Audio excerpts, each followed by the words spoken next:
The chairmanship, or perhaps the elections of the chairman, Palestinian President Mahmoud Abbas has called on African nations to stand with Palestine amid the ongoing war in Gaza.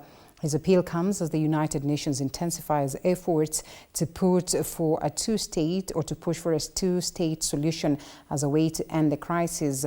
However, this development could have wider implications, especially on the African Union Commission AUC elections, given that President William Ruto had earlier declared his support for Israel. The escalating conflict in Gaza dominated the Africa Union Summit in Ethiopia on Saturday.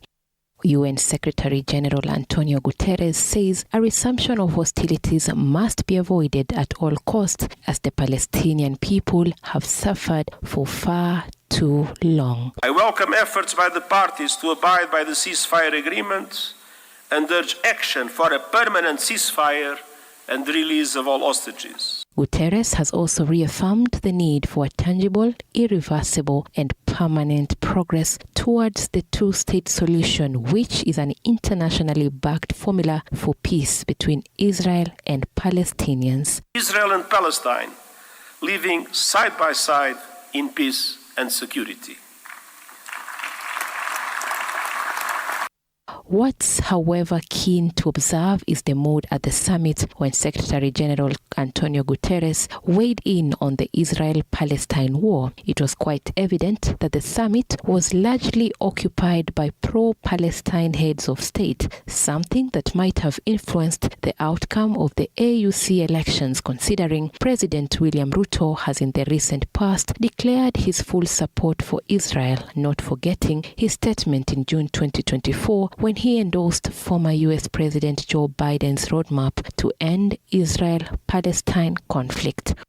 Palestinian President Mahmoud Abbas has expressed his gratitude to African leaders for rallying behind Palestine as they seek for a ceasefire and humanitarian assistance at the time when the Palestinian nation is fulfilling its mission at the Gaza Strip. On behalf of the Palestinian people, who have a great deal of esteem to the people and the leaders of African states.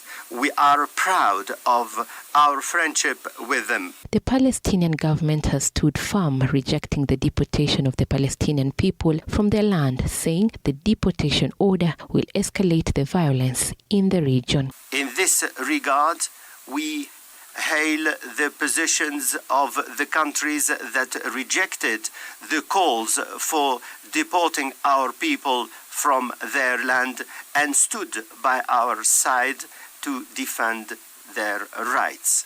On Saturday, masked Hamas militants handed over 3 Israeli hostages to the Red Cross in Gaza's southern city of Khan Yunis as part of the 6th hostage prisoner swap under a truce with Israel. It is an illusion for people to believe that they can have a new century agreement. The Gaza war began on the 7th of October 2023 when Palestinian militants attacked Israel, killing 1,143 people, mostly civilians. Israel responded by bombing the Gaza Strip and launching an invasion that has killed more than 43,000 Gazans. Elizabeth Atieno, TV 47.